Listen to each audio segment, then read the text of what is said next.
Dennis Padilla naglabas ng sama ng loob sa kasal ng anak niyang si Claudia Barreto.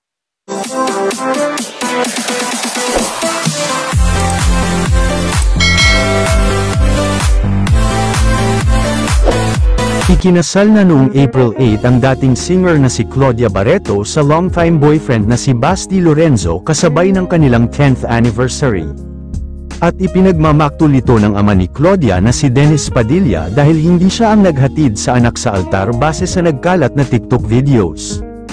Hindi naman nakuna ng video kung sino ang naghatid kay Claudia sa altar pero nakita na secondary sponsor si Julia Barreto na naglakad at may dalang bulaklak. May video na may pictorial sina Dennis, Claudia at Basti sa altar pagkatapos ng kasal kung saan kinamayan ng father of the bride ang kanyang son-in-law.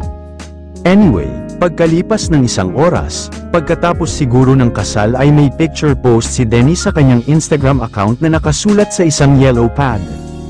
Ang mababasa rito, "Grabe kayo, nabudol niyo ako, father of the bride naging visitor, ang galing niyo." Nakalagay din sa gilid ng yellow pad ang sagad sa buto.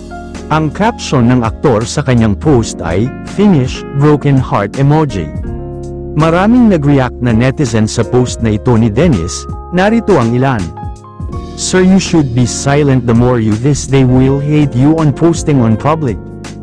If you are not acknowledged as father, please be grateful they still invited you. Remember you don't have relationship with Claudia, just be grateful and remove this post." Ayon naman sa isang netizens, "He is the father po of the bride."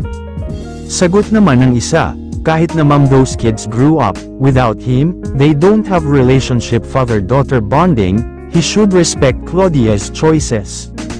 May sumagot naman na isa pang netizens, "Naririnig mo ba ang sinasabi mo ma'am, be grateful kasi invited ang tatay. Dapat makontento siya dun dahil na-invite.